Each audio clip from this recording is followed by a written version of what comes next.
El sonido de las campanas de la iglesia era tan perfecto que parecía coreografiado. Las flores blancas cubrían los pasillos, los invitados sonreían y el aire olía a promesa. Todo era impecable, demasiado impecable. Y en el centro de esa perfección, Sofía caminaba hacia el altar con el corazón temblando bajo el vestido. No de emoción, de presentimiento. Antes de continuar, cuéntame desde qué país o ciudad escuchas esta historia. Es hermoso ver hasta dónde llegan nuestras historias. Y si amas los relatos que tocan el alma, suscríbete a Historias de Tiempos Actuales. Este es tu lugar. El novio, Alejandro Vidal, hijo del empresario más poderoso de la ciudad, esperaba con una sonrisa que rozaba la soberbia. Llevaba el traje hecho a medida, la mirada de quien cree que nada puede salir mal. Y mientras todos admiraban la escena, nadie notó el sobre beige escondido entre las flores del altar. Nadie, excepto el padre de la novia. Don Ernesto, un hombre sencillo que había trabajado toda su vida como maestro, apretó los puños al verlo. Reconocía aquella caligrafía. Era la misma letra que había visto años atrás en los papeles que destruyeron a su familia. Su respiración se aceleró. No podía moverse, ni hablar. Pero sabía que, cuando ese sobre se abriera, nada volvería a ser igual. Sofía avanzaba con pasos lentos, mirando las caras sonrientes, los flashes, la belleza aparente de su propio cuento de hadas. Su madre lloraba en silencio. El sacerdote sonreía y ella solo escuchaba el eco de su corazón, latiendo con fuerza bajo el encaje blanco. Desde la primera fila, una mujer desconocida la observaba. Tenía el cabello oscuro recogido, un vestido discreto y los ojos llenos de algo entre pena y justicia. Una sola lágrima corrió por su mejilla cuando los novios se tomaron de las manos. El sacerdote comenzó. ¿Prometes amarla, respetarla, en la salud y en la enfermedad? Alejandro respondió sin dudar. Lo prometo, pero la mujer de la primera fila se puso de pie.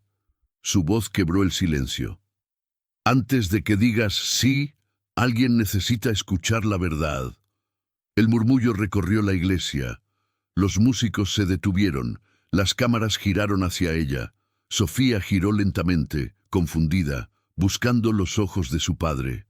Él ya estaba de pie, pálido, con el sobre en la mano.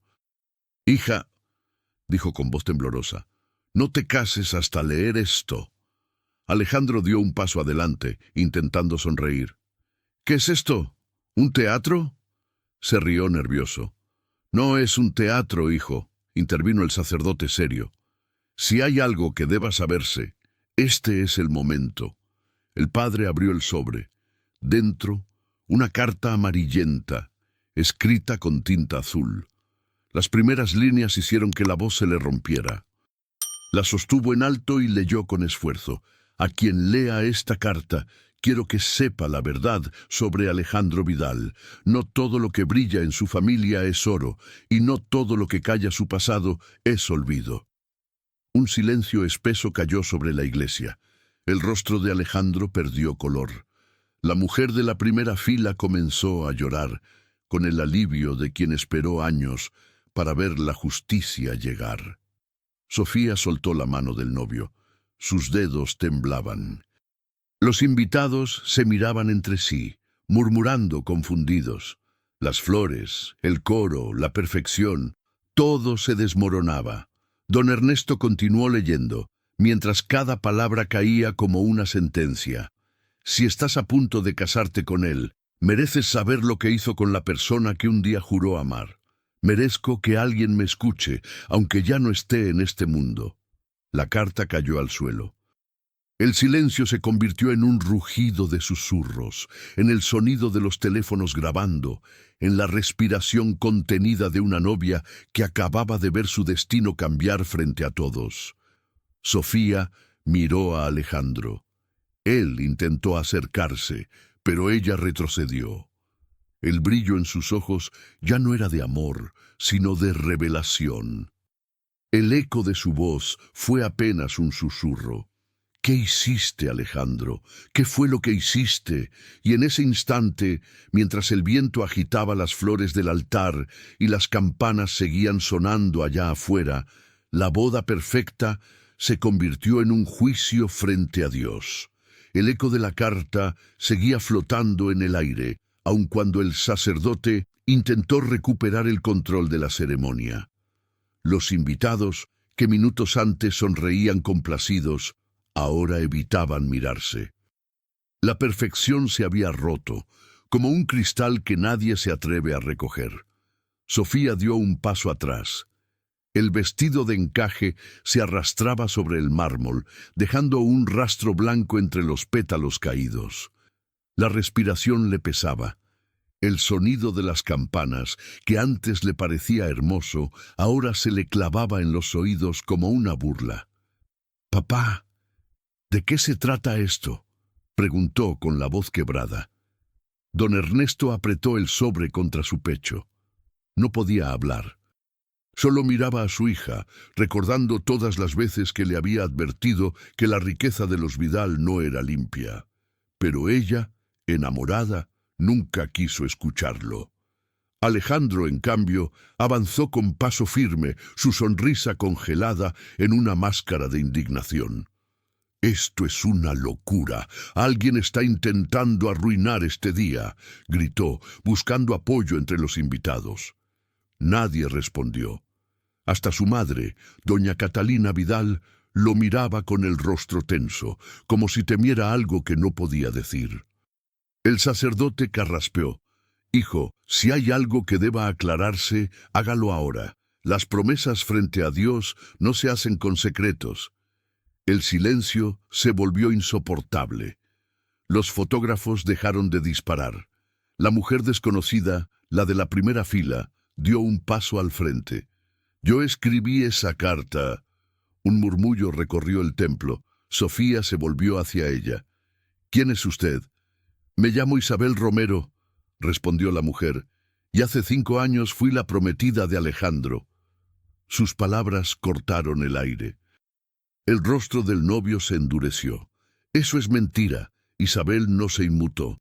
Lo amé y creí en sus promesas igual que tú ahora, hasta que descubrí lo que hacía su familia con las empresas pequeñas que destruían para enriquecerse. Yo era abogada. Intenté denunciarlo. Y una noche, un accidente me dejó sin carrera, sin hogar y sin voz. Los murmullos se convirtieron en un mar de indignación. Sofía temblaba. Su mirada buscaba la de su padre, como si quisiera confirmar si todo aquello era real. Don Ernesto asintió con tristeza. «Lo sabía, por eso intenté detener esta boda». Alejandro retrocedió un paso. Su fachada comenzó a agrietarse. «¡No tienes pruebas!», dijo con rabia. Isabel sostuvo la mirada. «Las pruebas están en esa carta y en los contratos que envié al fiscal esta mañana». La palabra injusticia se repetía en la mente de Sofía como un eco doloroso. Todo lo que había idealizado se desmoronaba frente a ella. Recordó cada promesa, cada gesto, cada palabra de amor que ahora sonaban vacías. El altar, que había sido su sueño, se convirtió en un escenario de vergüenza pública. El sacerdote, con voz firme, cerró el libro y dijo: «Esta ceremonia queda suspendida. No habrá votos sin verdad». Doña Catalina se levantó, su voz apenas un susurro. «Alejandro, ¿qué has hecho?» «Lo que tenía que hacer por la familia», respondió él con frialdad. «Siempre se trató de poder, madre, no de amor». Sofía contuvo un sollozo.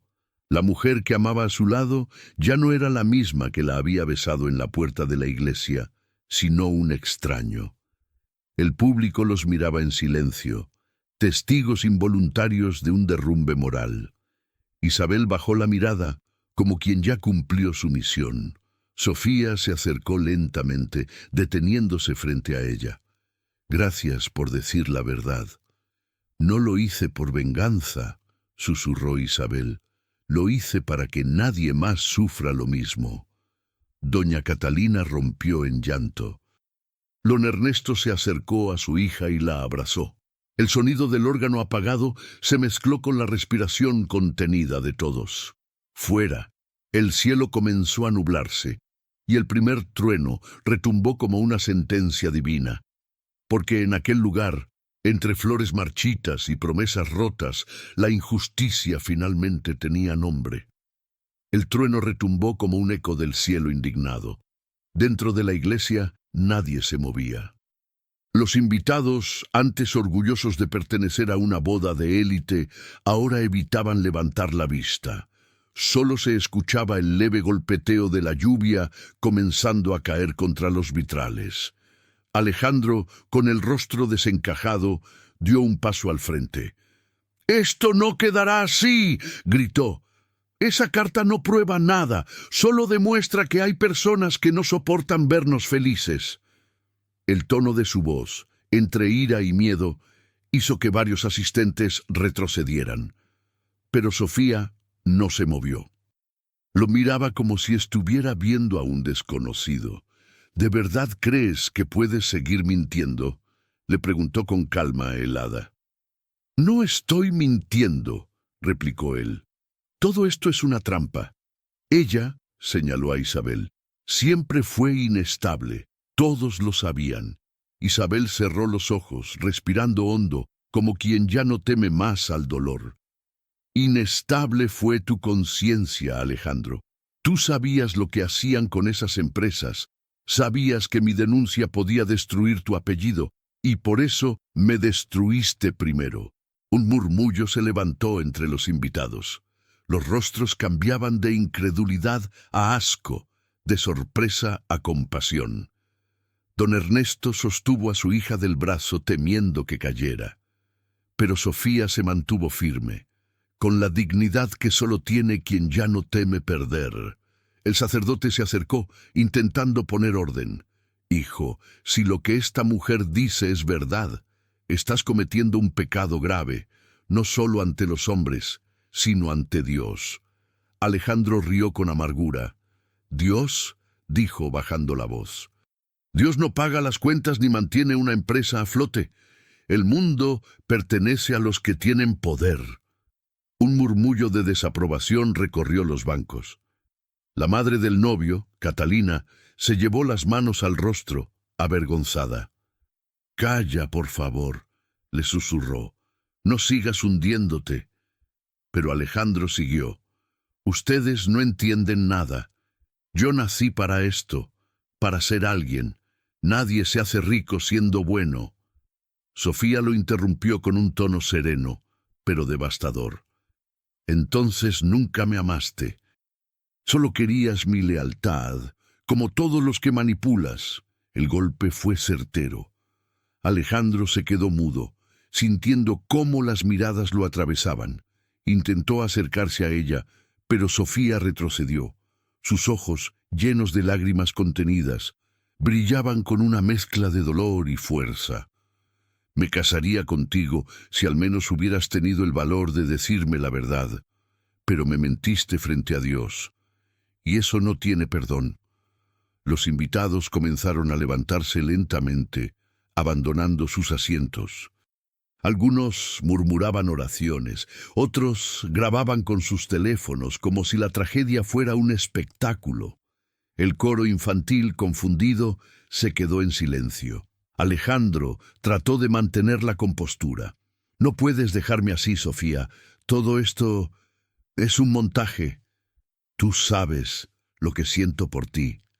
Ella lo miró una última vez y su respuesta fue un susurro que heló el aire. «Sientes miedo. Eso es todo». Entonces tomó su ramo, lo dejó sobre el altar y comenzó a caminar hacia la puerta principal. Los tacones resonaban en el mármol, acompasados con el trueno que rugía afuera.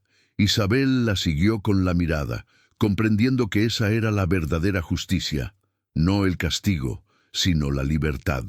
Alejandro la llamó desesperado. «Sofía, vuelve». Pero el sonido de la lluvia apagó su voz. El padre Ernesto, antes de seguirla, se detuvo frente al novio. No se mide a un hombre por lo que posee, sino por lo que no destruye para conseguirlo.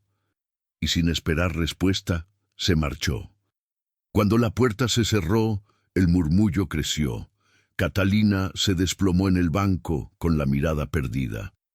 Isabel salió en silencio, bajo la tormenta, dejando atrás el peso de años de silencio. Alejandro se quedó solo frente al altar. Las flores ya marchitas, el vestido vacío sobre el suelo, el eco de las campanas lejanas, y por primera vez entendió lo que era la vergüenza, pero lo que nadie sabía era que alguien estaba escuchando. La lluvia golpeaba el atrio con una insistencia que parecía memoria. Isabel cruzó los escalones despacio, dejó que el agua le lavara el rímel y con las manos temblorosas sostuvo el bolsillo interior de su abrigo. Allí guardaba una pequeña medalla de San Benito que su abuela le había regalado cuando aún creía que la justicia era una recta sencilla. La apretó fuerte, como si ese metal tibio pudiera ordenar el caos. Fue entonces cuando recordó con nitidez la tarde en que todo comenzó a torcerse, 5 años atrás, en una sala de reuniones sin ventanas, en el piso 17 del edificio Vidal en Asociados. Aquella sala olía a madera cara y a café frío. Alejandro había llegado tarde, perfumado, con esa sonrisa de niño bien que desarma, y dejó el teléfono boca abajo sobre la mesa. Yo, pensó Isabel, todavía creía en su versión íntima, el hombre que leía poesía de madrugada y besaba la frente como si custodiar la ternura fuera su misión. Corazón, confía en mí, solía decirle, y ella confiaba. Confiaba porque en ese tiempo la fe todavía no había sido puesta a prueba. No te preocupes, es solo una reestructuración, dijo él aquella tarde, deslizando un contrato hacia su lado. La empresa del río no tiene futuro. Estamos salvando empleos a largo plazo. Isabel, abogada joven y brillante, revisó las cláusulas con la precisión de quien sabe que un adjetivo mal puesto puede arruinar una vida. Algo no encajaba. Plazos imposibles, penalidades desproporcionadas, una línea opaca sobre transferencia de activos a una filial recién creada. Levantó la vista y notó cómo Alejandro evitaba mirarla. Detrás del cristal esmerilado se intuían sombras. El padre de Alejandro, un par de socios, risas bajas. El poder tiene un sonido, pensó, y ese día sonó como una puerta que se cierra por dentro. ¿Por qué esta filial aparece como garante si no tiene historial?, preguntó ella. Porque así es más limpio, contestó él, sin pestañear. Firmas y listo. Después nos vamos a cenar. Más limpio. La expresión le quedó dando vueltas como una mosca obstinada. Esa noche, en su apartamento, Isabel extendió los documentos sobre la mesa y volvió a leer cada línea con una paciencia de cirujana.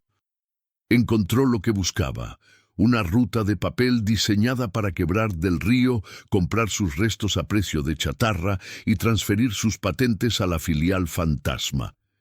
El plan dejaba familias sin sustento, apagaba talleres, reventaba el corazón de un barrio entero. Llamó a Alejandro. «Esto no es una reestructuración, es un despojo», dijo con la voz firme. «No puedo avalar esto». Hubo silencio al otro lado, apenas el rumor lejano de una canción en algún bar. «No dramatices», respondió él. «Es legal». Legal no es lo mismo que justo. La justicia es para los ingenuos. En el mundo real hay movimientos y hay ganadores. Colgó antes de que ella pudiera replicar. Isabel se quedó mirando la ciudad por la ventana. En la acera de enfrente, un niño pateaba una pelota bajo la luz amarilla de un poste. Se preguntó cuántos postes se apagarían si ella firmaba. No firmó. Al día siguiente, presentó un informe interno denunciando el esquema. 2 días después, su correo fue bloqueado. A la semana, una acusación anónima de negligencia profesional llegó al colegio de abogados. Al mes, su casero recibió un llamado amable, invitándolo a rescindir el contrato. El derrumbe fue meticuloso. En medio de ese naufragio, la abuela le puso la medalla en la palma. «La luz tarda, pero llega», le dijo. «Ten esperanza». Isabel guardó la medalla y con lo poco que le quedaba fue a hablar con don Ernesto. Se conocían de la escuela donde él enseñaba lengua. Ella había dado talleres de oratoria allí. Le mostró copias, fechas, nombres. Él escuchó sin interrumpir, con esa paciencia de maestro que sabe que las palabras necesitan espacio para asentarse. Cuando terminó, Ernesto respiró hondo. «Hija, la verdad vence al tiempo, pero los caminos son largos, no estás sola». Desde ese día, él guardó copias en una caja de lata, junto a cartas de antiguos alumnos y una foto de Sofía niña con trenzas y rodillas raspadas. La foto se convertiría en su símbolo silencioso. Cada vez que dudaba, Ernesto miraba esa sonrisa chueca y recordaba por quién estaba resistiendo. Isabel intentó acudir a un fiscal. La atendieron miradas cansadas, un «vuelva la próxima semana», un «falta un peritaje». El caso se movía como un barco encallado. Una noche, de regreso a casa, un auto negro la siguió por 3 cuadras y luego desapareció. «No te metas», le dijeron en un mensaje sin firma. Se aferró a la medalla y repitió una oración breve, sin adornos, solo pidiendo fe para no rendirse.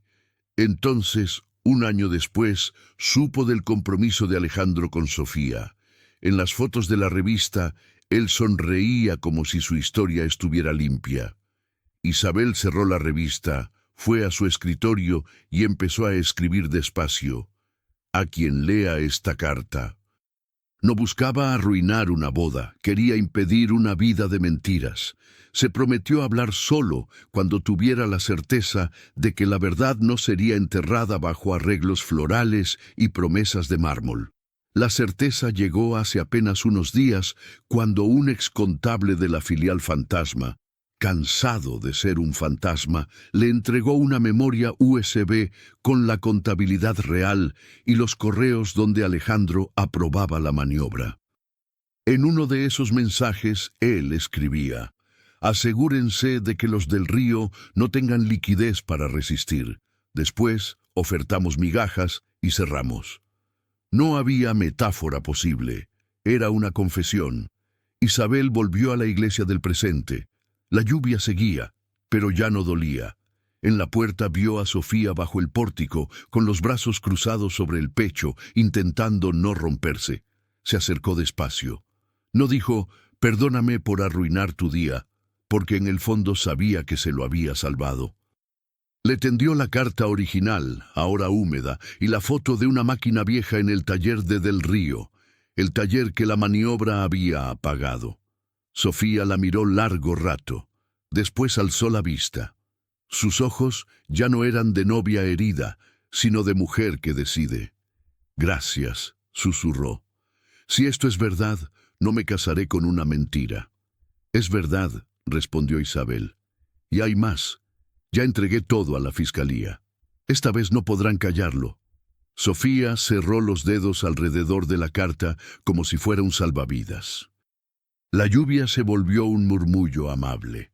En el interior de la iglesia sonó una nota aislada del órgano, como un corazón que vuelve a latir. Corazón. La palabra le cruzó la mente con una claridad nueva. En ese instante, Isabel entendió que no se trataba de ganar o perder, sino de no perderse a sí mismas en el proceso, y en ese entendimiento, por primera vez en años, sintió esperanza. El eco de los truenos se fue apagando, y lo que quedó fue un silencio que dolía más que el ruido. Dentro de la iglesia solo quedaba el olor a flores marchitas y perfume caro. Alejandro seguía de pie, solo, mirando el altar vacío. Las luces de los candelabros temblaban con el viento que entraba por las puertas entreabiertas, proyectando sombras que parecían juzgarlo. Había pasado una hora desde que Sofía se fue, una hora que le pesaba como una condena. Catalina, su madre, seguía sentada en la primera fila, con las manos entrelazadas, mirando un punto fijo. No había lágrimas en sus ojos, solo una tristeza vieja, esa que llega cuando uno entiende que ya no hay nada que salvar. «Hijo, ¿qué hiciste?», preguntó finalmente, con la voz gastada. Alejandro no respondió. Ni siquiera estaba seguro de tener palabras. Todo lo que sabía hacer, hablar, convencer, manipular, ya no servía de nada. El eco de la carta seguía repitiéndose en su mente una y otra vez, como una sentencia imposible de borrar. Se acercó al altar y vio el ramo de Sofía tirado sobre el mármol. Lo tomó, lo olió, y por primera vez sintió el peso real de sus decisiones. El aroma a rosas le recordó la primera vez que la vio. Una feria benéfica, ella ayudando a niños con autismo, riendo sin pretensión. Él se había enamorado de esa luz, pero la había querido poseer, no acompañar. Y ahora esa luz se había apagado para él. La puerta del templo se abrió y entró un guardia. «Señor Vidal, la prensa está afuera». «¿Quieren declaraciones?». Alejandro cerró los ojos, exhalando. «Diles que no tengo nada que decir». El hombre dudó. «Su padre me pidió que le dijera que no vuelva a la oficina». Esa frase cayó como una piedra. Sin empresa, sin familia, sin amor, la vida entera, construida sobre el orgullo, se desmoronaba con precisión quirúrgica. Catalina se levantó lentamente y se acercó a él. «Siempre te quise enseñar que el poder no te hace fuerte, hijo, pero tú aprendiste que el miedo se disfraza de control». Alejandro la miró con el rostro cansado. «Tú también te beneficiaste de todo esto». «Sí», admitió ella, «y por eso sé que se paga caro. Mira lo que queda de nosotros». Ella se marchó sin mirar atrás. El eco de sus pasos se perdió en el pasillo, dejando a Alejandro solo con su reflejo en los vitrales. El vidrio mostraba su silueta distorsionada, como si ni siquiera su rostro quisiera reconocerlo. Salió al exterior. La lluvia había cesado, pero la ciudad olía a tormenta. Los fotógrafos lo esperaban detrás de la cinta amarilla de seguridad, con flashes listos para capturar la caída del hombre que una vez fue intocable. Alguien gritó su nombre. Otro, una pregunta sobre la carta. Alejandro levantó la mano, como si quisiera detener el tiempo, pero no salió ninguna palabra. Solo bajó la cabeza y caminó hacia el coche negro que lo esperaba. Dentro del vehículo, el conductor guardó silencio. El vidrio empañado reflejaba su rostro pálido, y en ese reflejo Alejandro vio algo que no recordaba haber visto nunca: miedo verdadero. El tipo de miedo que no se compra ni se disfraza. Sacó el anillo del bolsillo. Aún tenía el brillo de la iglesia, la marca del altar en su superficie. Lo giró entre los dedos, observando cómo el oro capturaba la poca luz que quedaba. Por un instante, imaginó cómo habría sido todo si hubiera tenido el valor de hacer las cosas bien. Pero el valor llega tarde para los que se creen invencibles. En su teléfono, decenas de mensajes: socios, periodistas, su padre, abogados, y uno más, de Sofía. Solo decía: «No deseo verte caer, pero tal vez así aprendas a mirar hacia arriba». La leyó 1, 2, 3 veces. Sintió el pecho pesado, la garganta seca.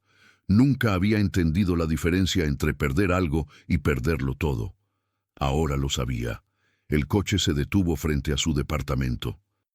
Desde la calle vio a los empleados recoger los arreglos florales sobrantes, los manteles blancos, los vasos de cristal aún húmedos.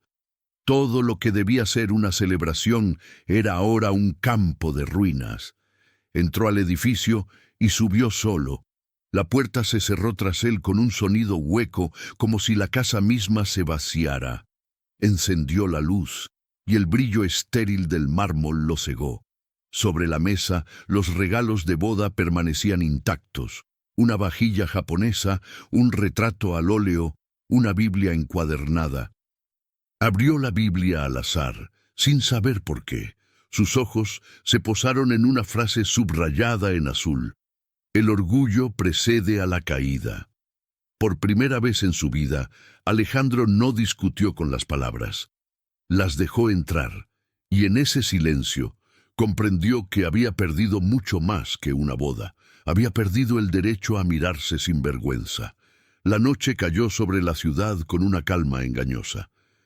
Desde el ventanal del apartamento, Alejandro miraba las luces lejanas de los autos que se deslizaban como constelaciones en movimiento. El silencio era tan grande que podía oír el tic-tac del reloj sobre la pared. Cada segundo, recordándole que el tiempo seguía, aunque su vida se hubiera detenido. La alfombra seguía cubierta de pétalos blancos marchitos. Una copa de champán, olvidada sobre la mesa, reflejaba una vela que aún ardía, obstinada, en medio del desastre. Esa llama pequeña, solitaria, era lo único que no había colapsado. Alejandro la observó un largo rato, hipnotizado, sintiendo que su respiración se acompasaba con ese parpadeo de luz. El celular vibró. Un nuevo mensaje, de su padre. Solo 3 palabras. Has traído vergüenza. Nada más, ninguna explicación, ningún consejo, ni siquiera un insulto. Esa frialdad lo golpeó con más fuerza que cualquier grito. De pronto, recordó los días de infancia, los domingos en que su padre lo llevaba a la oficina y lo hacía sentarse en una silla alta, repitiéndole: «Mira y aprende, hijo. El mundo pertenece a los que no tiemblan». Durante años creyó que no temblar era sinónimo de ser fuerte.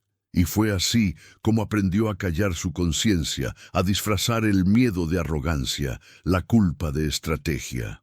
Hasta hoy. Caminó por el apartamento vacío, pasando los dedos por las fotos enmarcadas, eventos, fiestas, portadas de revistas. En todas sonreía. En ninguna parecía feliz. El reflejo en el cristal lo devolvía más viejo, más humano. Por primera vez no se reconocía en el personaje que había interpretado por tanto tiempo. Abrió una ventana. El viento frío entró trayendo el olor de la lluvia y el sonido lejano de un acordeón callejero. Esa música simple, desentonada, le pareció hermosa. Lo recordó de niño, cuando soñaba con viajar, con escribir, con hacer algo que tuviera sentido, antes de convertirse en un hombre de cifras y de miedo. Se dejó caer en el sofá y cerró los ojos. El cuerpo le pesaba como si cada mentira hubiera dejado una piedra dentro. El orgullo, pensó, es un traje caro que termina ahogando, y por primera vez lo soltó. Lloró sin fuerza, sin rabia, solo con cansancio. Lloró por Isabel, por Sofía, por las familias que destruyó sin verles la cara. Lloró por el niño que fue y que se perdió en algún despacho lleno de contratos. Cuando el llanto cesó, la llama seguía viva sobre la mesa. Esa pequeña luz lo obligó a levantarse. Buscó un papel, un bolígrafo, y comenzó a escribir. No sabía a quién iba dirigida la carta, quizás a Sofía, quizás a Dios, quizás a sí mismo, pero cada palabra era una confesión. He vivido de apariencias, he llamado estrategia a la crueldad, he confundido respeto con miedo. Hoy entiendo que el éxito sin alma es la peor forma de fracaso. No sé si puedo reparar lo que hice, pero voy a intentarlo. Dejó el bolígrafo sobre la mesa y respiró hondo. Miró la Biblia abierta, donde había leído aquella frase: «El orgullo precede a la caída». Pasó la mano sobre las páginas y la cerró lentamente, como si cerrara un ciclo. Fue hasta el armario y guardó el traje de boda, doblado con cuidado, junto al anillo que no llegó a usar. El gesto no fue de resignación, sino de entrega. Sabía que la redención no se pide, se construye, y que la justicia que había burlado durante años ahora sería su maestra. Antes de irse a dormir, escribió un correo al fiscal ofreciendo su testimonio y los documentos que aún guardaba. No para negociar, sino para confesar. Luego apagó las luces y por primera vez durmió sin miedo a los sueños. A la mañana siguiente, el sol entró tímido por la ventana. El apartamento olía a lluvia limpia. Alejandro se levantó, se miró al espejo y notó algo distinto. Ya no era el hombre impecable de los trajes, sino alguien que empezaba a parecerse a un ser humano. Y aunque aún quedaba un largo camino por recorrer, esa leve paz en su pecho fue suficiente para dar el primer paso. Mientras salía del edificio, vio a un limpiavidrios trabajando bajo el sol. El hombre lo saludó con una sonrisa sencilla. Alejandro, sin pensar, devolvió el saludo y le ofreció ayuda para sostener la escalera.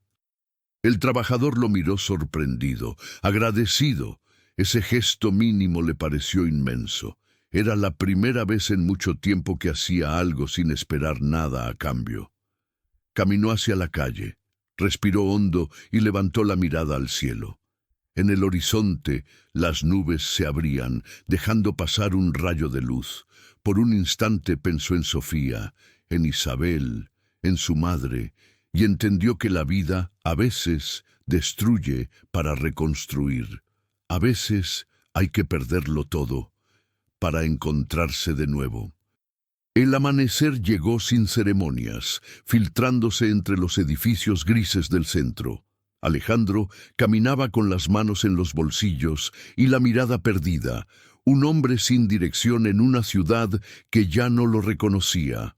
Había vendido su coche, cerrado su cuenta de lujo y renunciado al apellido que durante años lo precedía como un escudo. Solo llevaba una mochila con pocas cosas, una muda de ropa, una libreta y la carta que escribió la noche anterior. El aire olía a pan recién hecho, a vida cotidiana. Pasó frente a una panadería donde una mujer barría la acera. Ella lo miró con curiosidad. Ese rostro le sonaba, tal vez lo había visto en las noticias, pero no dijo nada, solo sonrió. Y Alejandro le devolvió el gesto tímido, torpe, como si estuviera aprendiendo a sonreír otra vez. Caminó hasta las afueras de la ciudad, hacia un barrio donde los autos de lujo no se atrevían a entrar. Allí, entre calles estrechas y paredes cubiertas de grafitis, encontró una pensión humilde. Pagó una semana por adelantado y aceptó la habitación más pequeña, una cama de hierro, una ventana que apenas dejaba pasar la luz y un espejo rajado. Al dejar la mochila en el suelo, respiró hondo. Por primera vez en años, el silencio no le pareció vacío, sino honesto. Esa noche cenó pan duro y café instantáneo. Se sentó en la cama con la libreta sobre las rodillas y comenzó a escribir. No sobre contratos ni cifras, sino sobre lo que veía por la ventana. Un niño corriendo detrás de una pelota, una pareja compartiendo un plato de arroz, una anciana regando las plantas con una sonrisa. Tal vez la riqueza no esté en poseer, sino en mirar con gratitud lo que se tiene, anotó. Sintió que una parte de su mente, antes dormida, empezaba a despertar. Al día siguiente salió temprano a buscar trabajo. Nadie quería contratar a un exempresario caído en desgracia. Los pocos que lo reconocían le cerraban la puerta con frases corteses: no necesitamos personal por ahora, le llamaremos si surge algo. Aún así, insistió. Caminó durante horas bajo el sol hasta que al final del día entró en una pequeña carpintería de barrio. El dueño, un hombre mayor con las manos llenas de serrín, lo observó de arriba abajo. ¿Sabe usar una lija?, preguntó. No. ¿Martillo? Tampoco. El hombre rió. Entonces empiece por barrer. Alejandro asintió. Por primera vez en su vida no le pesó obedecer. Tomó la escoba y comenzó a limpiar el suelo, respirando el olor a madera y cola. Cada barrida era una forma de limpiar algo dentro de sí. Cuando terminó, el dueño le tendió una mano áspera. «Si viene mañana, le pagaré el almuerzo». Esa noche, Alejandro volvió a su habitación con los dedos llenos de polvo y el corazón liviano. El cansancio físico lo reconfortó. Era la primera vez que dormía sin culpa. El taller olía a madera vieja y a vida simple. El dueño se llamaba Don Mateo, un carpintero de 68 años con ojos claros y voz tranquila. Había perdido a su hijo en un accidente de tránsito hacía años, pero aún hablaba de él como si estuviera vivo. Desde el primer día, trató a Alejandro sin curiosidad ni desprecio, solo con una calma que desarmaba. «Aquí no hay ricos ni pobres», le dijo mientras lijaban una mesa. «Solo gente que intenta que las cosas duren un poco más».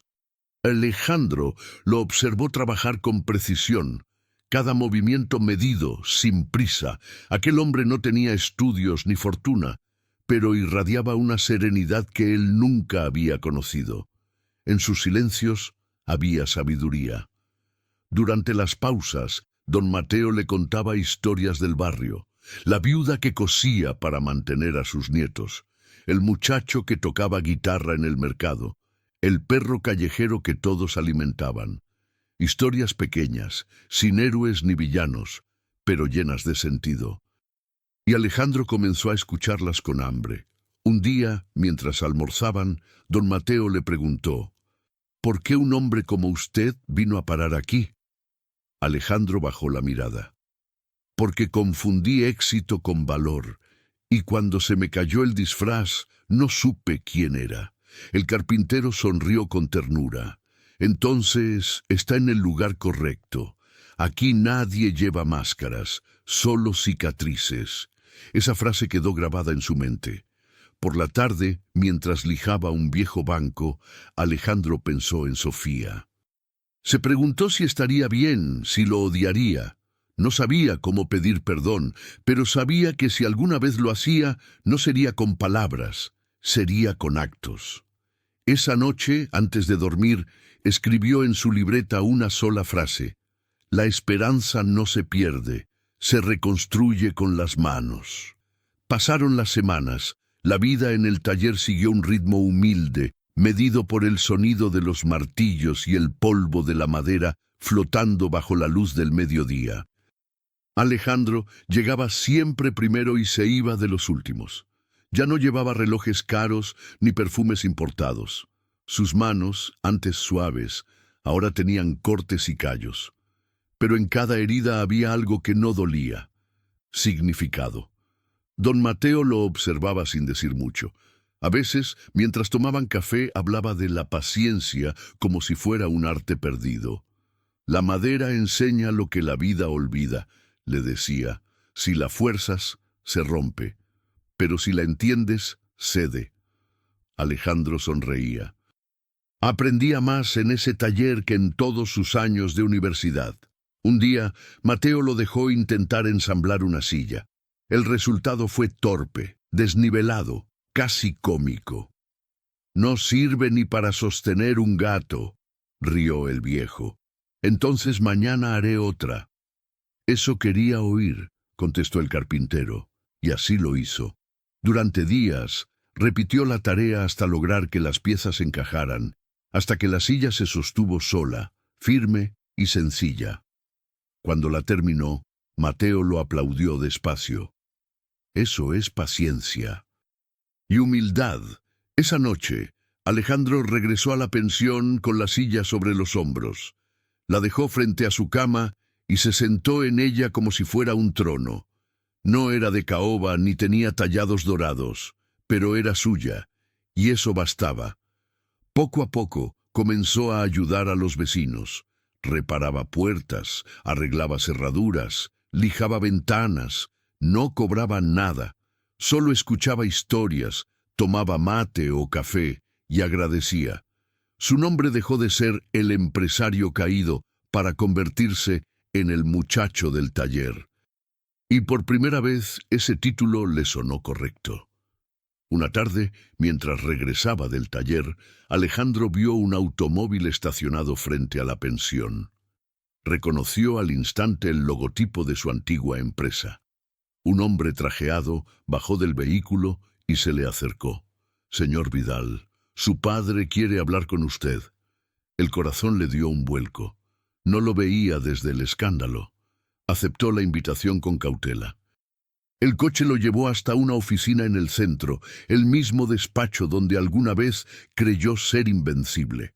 Don Ricardo Vidal lo esperaba sentado, impecable, con los mismos ojos fríos de siempre.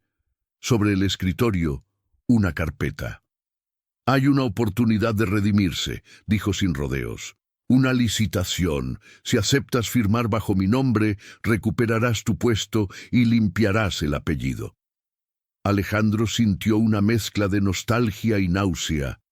El despacho olía igual, la vista era la misma, pero él ya no lo era. «¿Y a cambio de qué?» «De silencio», respondió el padre. «Olvida el proceso judicial, olvida a esa mujer. Nadie tiene por qué saber más». El viejo tono autoritario le erizó la piel. Durante un instante, la tentación lo rozó. Dinero, poder, respeto. Todo lo que había perdido. Pero luego recordó las manos de don Mateo, firmes y honestas, y el eco de Sofía diciéndole: «Tal vez así aprendas a mirar hacia arriba». Respiró hondo. «No, padre, no quiero limpiar el apellido. Quiero limpiar mi alma». El silencio que siguió fue una guerra. Ricardo lo miró con desprecio. «Entonces, estás muerto para mí». Alejandro bajó la cabeza no con vergüenza, sino con serenidad. «Tal vez sea la primera vez que vivo». Salió del edificio sin mirar atrás. En la calle, el aire le supo a libertad y a forgiveness. Esa noche llovió otra vez. Alejandro no podía dormir. El sonido de las gotas contra el techo le recordaba los truenos del día de la boda. Se levantó, encendió la luz y sacó de la mochila la Biblia que había llevado consigo. Cayó abierta en el mismo pasaje que antes. El orgullo precede a la caída. Pero justo debajo, en letras más pequeñas, leyó algo que antes no había visto. «Y la humildad abre el camino hacia la sabiduría». Sonrió. Era como si alguien le hablara desde otro tiempo. Dejó la Biblia a un lado y abrió la libreta donde escribía cada noche. Esta vez no escribió sobre culpa, sino sobre gratitud. «Encontré fe entre el serrín y las manos viejas de un carpintero. No soy digno de lo que perdí, pero puedo ser digno de lo que aprendo». Al día siguiente, don Mateo le entregó una caja de herramientas. «Es tuya, la ganaste». «¿Por qué?», preguntó Alejandro sorprendido. «Porque construiste más que sillas. Te construiste a ti mismo». Esa tarde, mientras el sol entraba por la ventana, Alejandro miró la caja, acarició el metal frío y sintió algo parecido a paz. Había encontrado un símbolo, la fe. No una fe de rezos, sino de acciones. La noticia llegó en los periódicos. «Vidal en Asociados, absuelta por falta de pruebas concluyentes».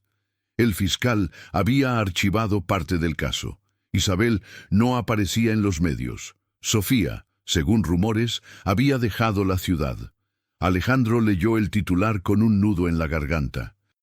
Su padre, una vez más, había ganado. El poder seguía intacto. Por un momento la impotencia lo atravesó. Todo el esfuerzo, la confesión, el cambio. ¿Para qué? Esa noche, don Mateo lo encontró sentado frente al taller con la mirada perdida. «Creí que si hacía lo correcto las cosas cambiarían», dijo Alejandro. Mateo suspiró.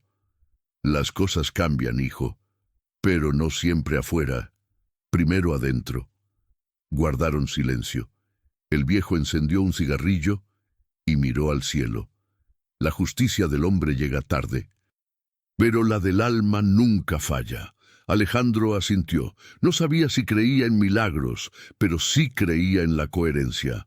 Siguió trabajando, en silencio, haciendo lo que sabía hacer, reparar lo roto.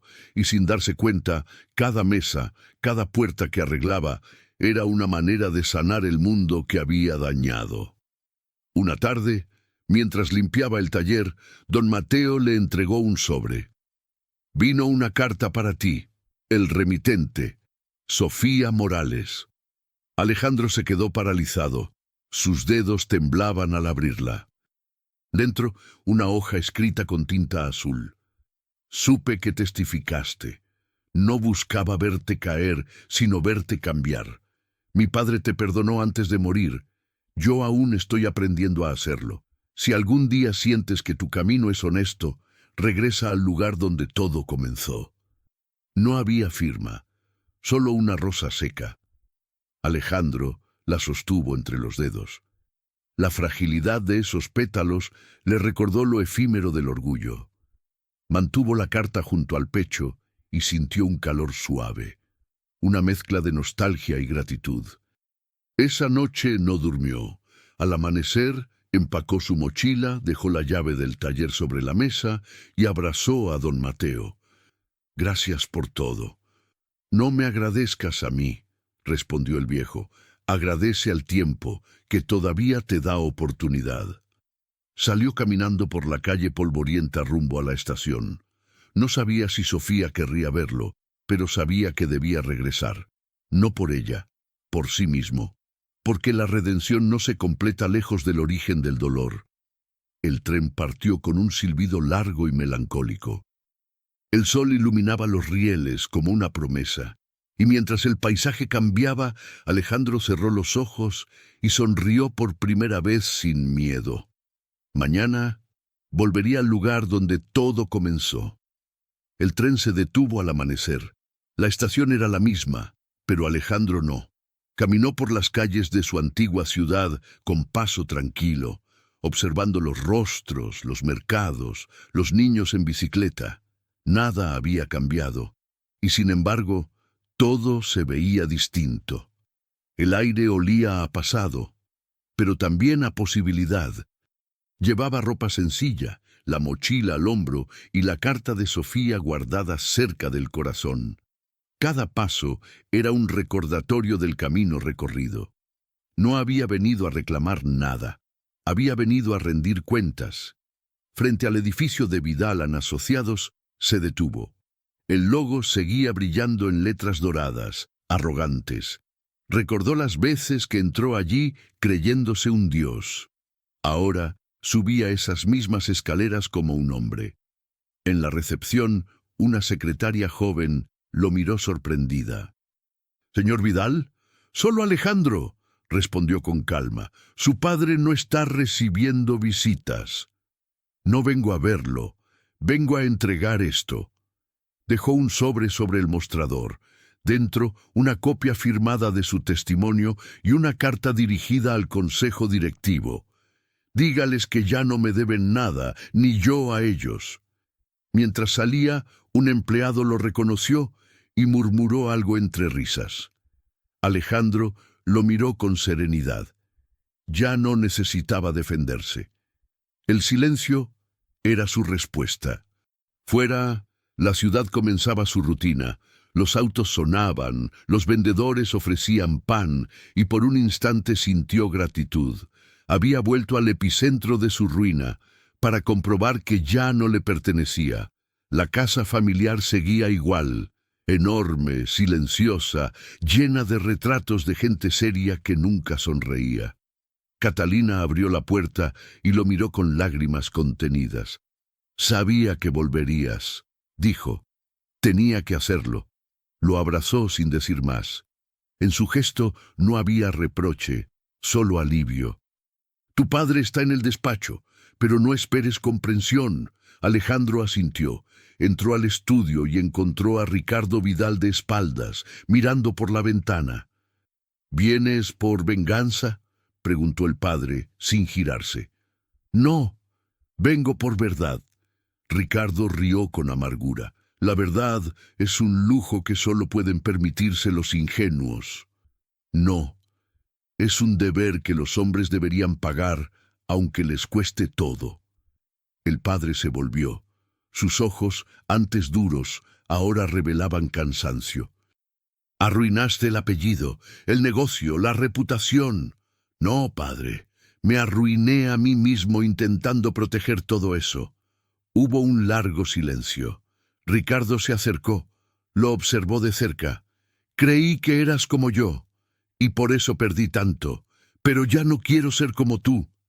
El padre lo abofeteó, un reflejo de orgullo herido. Alejandro no reaccionó, solo dijo con calma: puedes golpearme, pero no puedes volver a mentirme. La furia de Ricardo se deshizo en un suspiro. El hombre antes temido se derrumbó en su silla. No entiendes, todo esto lo hice por ti. No, padre, lo hiciste por miedo, y el miedo disfrazado de amor es la peor forma de poder. Dejó el despacho sin mirar atrás. Catalina lo esperaba en el pasillo, llorando. Él la abrazó. Cuídalo, tal vez algún día entienda. 2 días después, el caso que había sido archivado volvió a abrirse. Un fiscal nuevo, impulsado por las pruebas enviadas por Alejandro e Isabel, citó a Ricardo Vidal y a los socios principales. La noticia se extendió por la prensa. Reaparece testimonio del exdirectivo que denunció fraude en Vidal y asociados. Alejandro no quiso hablar con periodistas. Solo aceptó una entrevista en una radio local. Su voz era tranquila, sin victimismo. No busco venganza, busco coherencia. Fui parte del sistema que lastimó a muchos, y si tengo que pagar por ello, lo haré. Pero no quiero morir siendo el mismo hombre que fui. El entrevistador le preguntó si temía las consecuencias. El miedo ya me acompañó demasiados años. Ahora quiero que me acompañe la paz. La entrevista se volvió viral, no por escándalo, sino por sinceridad. En los comentarios, la gente hablaba de perdón, de conciencia, de redención. Incluso algunos empleados de la empresa comenzaron a testificar. Entre ellos, una mujer subió un video con voz temblorosa. Trabajé para los Vidal 15 años. Fui parte del fraude, pero hoy decido decir la verdad, porque él, apuntó a la foto de Alejandro, tuvo el valor que yo no tuve. El país entero miró la historia con otros ojos. La verdad ya no era un rumor. Era una ola imparable. La prensa se agolpó frente al tribunal. El juicio se transmitía en directo. Ricardo Vidal, impecable en su traje, se sentó junto a sus abogados. Alejandro, con ropa sencilla, lo observó desde la otra mesa. Isabel también estaba allí, firme, con el rostro sereno. El fiscal leyó los cargos. Las pruebas eran claras: desvío de fondos, manipulación contable, destrucción premeditada de empresas menores. Cada palabra era un eco del pasado. Catalina lloraba en silencio en la última fila. Cuando el juez pidió declaraciones, Ricardo intentó culpar a terceros, pero Alejandro se levantó. No busco condenas, su señoría. Busco que se diga la verdad. La mía es simple. Participé, mentí y me callé. Pero hoy estoy aquí porque ya no quiero esconderme detrás del apellido. El juez lo miró con atención. El público, en silencio. Por primera vez, Alejandro no sintió vergüenza, solo alivio. El veredicto no fue inmediato, pero algo cambió en el aire. La multitud afuera, antes indiferente, comenzó a aplaudir cuando salió del edificio. No por gloria, por ejemplo, por humanidad. Esa noche, Isabel se acercó a él fuera del tribunal. «Podrías pedir cárcel para tu padre», le dijo. «No quiero verlo preso. Quiero verlo libre de sí mismo, y eso ningún juez puede hacerlo». Ella lo miró con lágrimas. «Eres mejor de lo que imaginé». «No, solo aprendí que la compasión también es justicia». Caminaron juntos bajo la lluvia, como el primer día, pero ahora sin miedo. Alejandro sabía que la redención no borraba el pasado, pero sí transformaba su peso. Por primera vez, el mundo le parecía justo, aunque la justicia humana tardara. Semanas después, Alejandro visitó el antiguo taller del río. Las máquinas estaban cubiertas de polvo, el portón oxidado, pero el lugar aún respiraba memoria. Encontró al hijo del dueño, un joven mecánico que sobrevivía reparando bicicletas. «Tu padre fue un hombre honesto», dijo Alejandro, «y yo ayudé a destruir lo que construyó. Déjame reparar al menos una parte». Donó el dinero que había recuperado legalmente y trabajó junto a ellos en la reapertura. El barrio entero ayudó.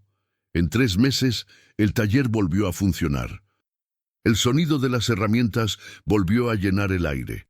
El joven lo abrazó. «Mi padre estaría orgulloso». Alejandro sonrió, con lágrimas contenidas. «Yo también lo estaría». Una mañana, Alejandro recibió una carta del tribunal. «Caso cerrado. Condena parcial. Don Ricardo Vidal, arresto domiciliario». Leyó la noticia en silencio. No sintió alegría, ni revancha, solo paz. Caminó hasta la colina donde había una pequeña iglesia, encendió una vela y se sentó en el último banco. El viento movía la llama suavemente, como una respiración viva. Miró al crucifijo y murmuró: «Gracias por no soltarme cuando me perdí».